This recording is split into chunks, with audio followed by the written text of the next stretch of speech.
नमस्कार, आदाब, सत श्री अकाल, जय भीम, जोहार। मेरा नाम है नवीन कुमार।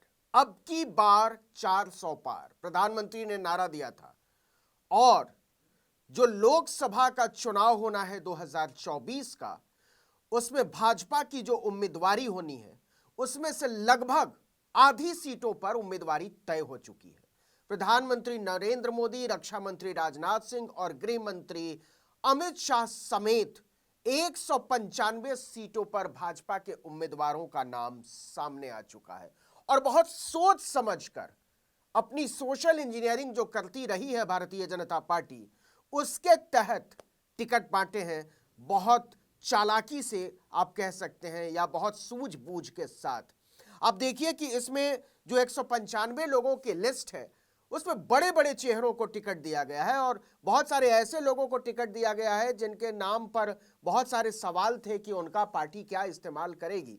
जैसे मध्य प्रदेश के पूर्व मुख्यमंत्री शिवराज सिंह चौहान, ज्योतिरादित्य सिंधिया, इसी तरीके से हेमा मालिनी।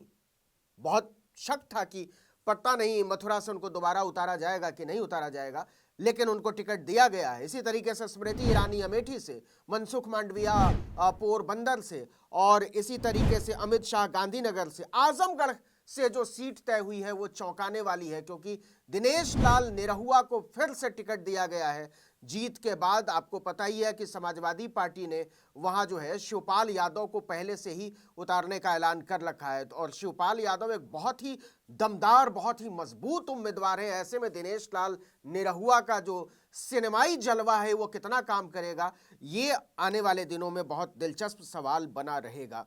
तो देखिए कि जो 195 सीटों से जो पूरी चुनावी मोर्चेबंदी हुई है उसको बहुत ध्यान से देखे जाने की जरूरत है, क्योंकि उसी में मंत्र छिपा हुआ है नतीजों का और नरेंद्र मोदी के हिसाब से जीत का। 28 महिलाएं हैं। आप जानते हैं 195 में 28 महिलाएं। जो महिला आरक्षण का शिगुफा छोड़ा नरेंद्र मोदी ने, उसके हिसाब से 28 सीटें 195 में कितनी कम है, एक तिहाई मान लीजिए। वो बताता है कि दरअसल जो आप करते हैं वो दिल से नहीं करते हैं। लेकिन महिलाओं को छोड़िए तो एससी उम्मीदवार 27, वो तो तय था। 18 उम्मीदवार जो है शेड्यूल ट्राइब के हैं, वो भी तय था, आदिवासी।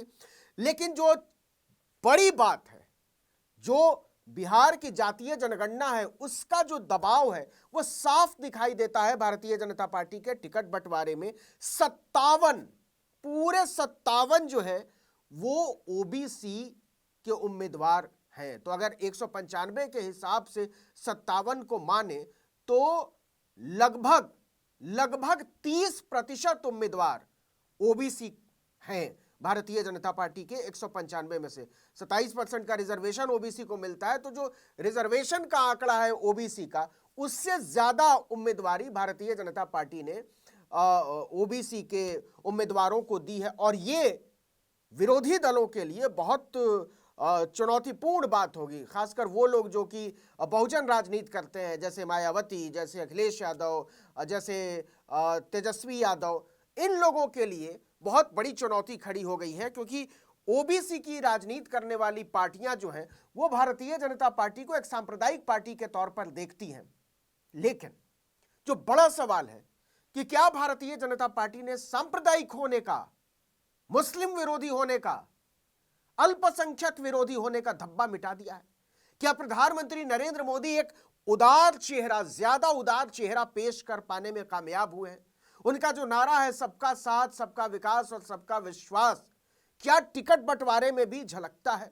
क्योंकि कहा जा रहा था कि जब तीसरा कार्यकाल प्रधानमंत्री नरेंद्र मोदी ने मांगा है तो उस तीसरे कार्यकाल में नरेंद्र मोदी अपनी छवि को विराट करेंगे। उनकी जो छवि है मुसलमानों के कट्टर विरोधी की, या कहें कट्टर हिंदूवादी नेता की, उसको वो तोड़ेंगे। वो सबको साथ लेकर चलने की कोशिश करेंगे और देश को यकीन दिलाएंगे कि नहीं, नरेंद्र मोदी छोटे दिल और छोटी सोच के नेता नहीं है। उनका दिल वाकई बहुत विशाल और उनका दिमाग बहुत उदार है। लेकिन टिकट बंटवारे में एक बार फिर से भारतीय जनता पार्टी ने मुसलमानों से दूरी बनाए रखी है, या कहें नरेंद्र मोदी के नेतृत्व में जो तीसरी बार का कार्यकाल मांगा गया है भारतीय जनता पार्टी की तरफ से, जो जनमत तैयार किया जा रहा है उसमें मुसलमानों की कोई जगह नहीं है। तो भारतीय जनता पार्टी, नरेंद्र मोदी, उनके सिपाहियों, उनके सलाहकारों, उनके सेनापतियों की जो राजनीति है उसमें मुसलमानों की कोई जगह नहीं है।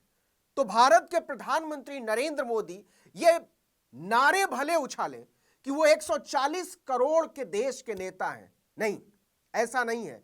इसमें से 25 करोड़ तो सीधे सीधे माइनस कर दीजिए, लगभग वो सिर्फ 115 करोड़ देशवासियों का नेता होने का दावा कर सकते हैं। इसमें से भी बहुत सारी जातियों और बहुत सारे धर्मों को आपको अलग करना पड़ेगा। तो नरेंद्र मोदी अपनी उदार छवि को स्थापित करने में नाकाम रहे हैं, या फिर कहें कि उन्होंने बहुत सचेत तरीके से अपनी छवि एक मुस्लिम विरोधी नेता की, एक कट्टर हिंदूवादी नेता की, एक अल्पसंख्यक विरोधी नेता की बनाए रखी है, या कहें उसको बनाए रखना चाहते हैं।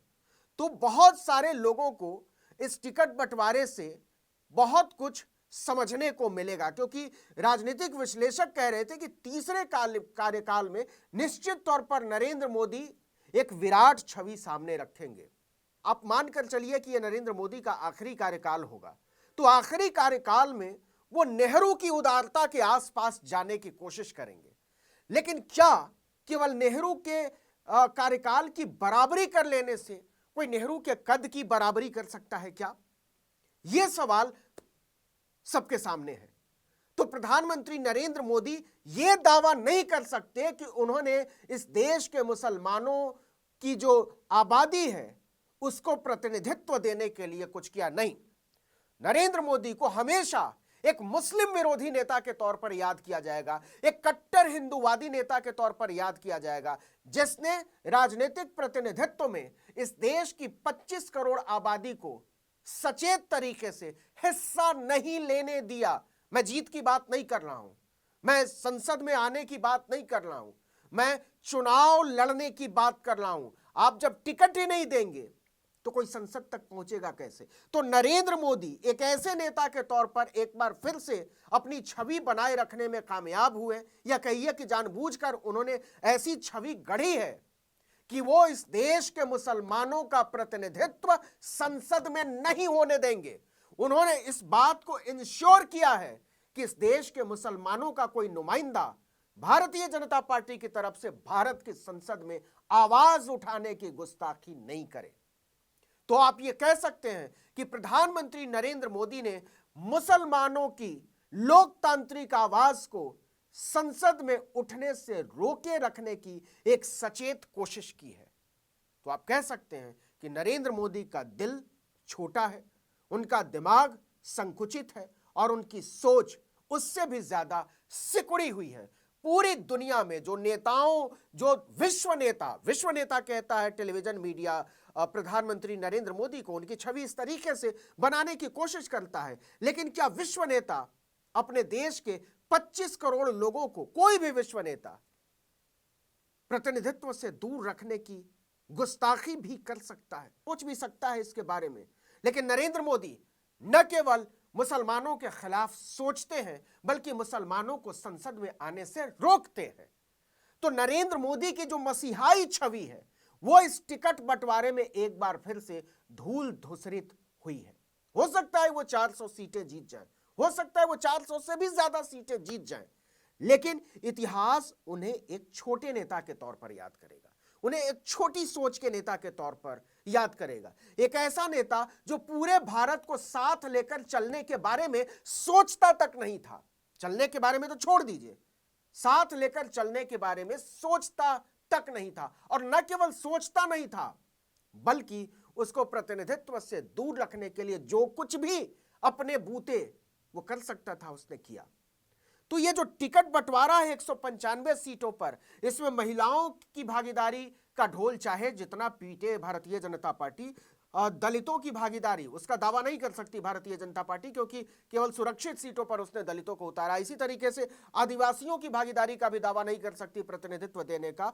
पिछड़ों के बारे में वो ये कह सकती है कि 57 सीटें, हमने 1/3 जो सीटें हैं वो पिछड़ों को दी, लेकिन मुसलमानों को प्रतिनिधित्व देने का दावा न भारतीय जनता पार्टी कर सकती है न नरेंद्र मोदी कर सकते हैं, न उनके साथी सिपाही, न आरएसएस कर सकता है।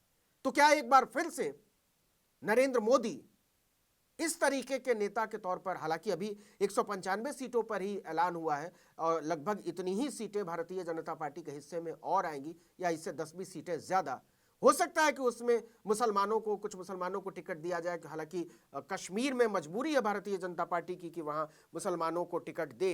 एक आध सीटें बंगाल में भी हो सकता है उसको देनी पड़े, लेकिन जो जो बिग पिक्चर है, जो बड़ी तस्वीर है, वो ये कि नरेंद्र मोदी एक मुस्लिम विरोधी नेता के तौर पर अपने आप को सामने रखते हैं। भारतीय जनता पार्टी एक मुस्लिम विरोधी नेता, मुस्लिम विरोधी पार्टी के तौर पर उसने अपने आप को सामने रखा है। राष्ट्रीय स्वयंसेवक संघ, उसने मुस्लिम मंच बनाया जरूर इंद्रेश कुमार की अगुवाई में। नरेंद्र मोदी तो कहते हैं ना कि वोट बैंक की तरह इस्तेमाल किया। अभी उन्होंने जाकर झारखंड में कहा कि वोट बैंक की तरह इस्तेमाल किया, बंगाल में कहा कि महिलाओं का वोट बैंक की तरह इस्तेमाल किया। तो ये जो मुस्लिम मंच के जरिए राजनीति करने की कोशिश है, ये जो 3 तलाक खत्म करके या धारा 370 के नाम पर जो कुछ मुसलमानों को अपने साथ जोड़ने की कोशिश है, या एक नई तस्वीर, एक मुसलमानों को लेकर एक नई छवि गढ़ने की कोशिश है, एक तबके को पसमानदा की भी बात करते हैं प्रधानमंत्री नरेंद्र मोदी। लेकिन सच ये है कि वो मुसलमानों को दूर रखना चाहते हैं, मुसलमानों को संसद में नहीं आने देना चाहते हैं, और ये बात इतिहास में दर्ज हो रही है। आज नहीं तो कल इतिहास लिखेगा कि प्रधानमंत्री नरेंद्र मोदी, जो भारत के 10 साल तक प्रधानमंत्री रहे और अगर जीते तो शायद 15 साल तक प्रधानमंत्री रहेंगे, वो 25 करोड़ लोगों को छोड़कर अपनी राजनीति कर रहे थे, उसकी उम्मीदों को तोड़कर अपनी राजनीति कर रहे थे, और प्रतिनिधित्व में उसकी चाहतों को मरोड़कर अपनी राजनीति कर रहे थे। और यही बात सच है नरेंद्र मोदी के बारे में, भारतीय जनता पार्टी के बारे में, आरएसएस की वैचारिकी के बारे में, और इसी वैचारिकी को वो लोग हिंदुत्व कहते हैं। तो नरेंद्र मोदी का जो हिंदुत्व है वो असल में मुस्लिम विरोध पर टिका हुआ है, या आप कह सकते हैं कि मुस्लिमों से नफरत और हिकारत पर टिका हुआ है। इस वीडियो में इतना ही, लेकिन अगर आपने आर्टिकल 19 इंडिया को अब तक सब्सक्राइब नहीं किया तो फौरन कीजिए, बेल आइकॉन दबाइए, घंटी जैसी आकृति, लाइक कीजिए और कमेंट करके बताइए हमारा वीडियो आपको कैसा लगा। यूट्यूब पर देख रहे तो हमारे चैनल को सब्सक्राइब कीजिए, और ट्विटर पर हमको फॉलो कीजिए article19_India, और मेरा ट्विटर हैंडल है नवीन जर्नलिस्ट। नमस्कार।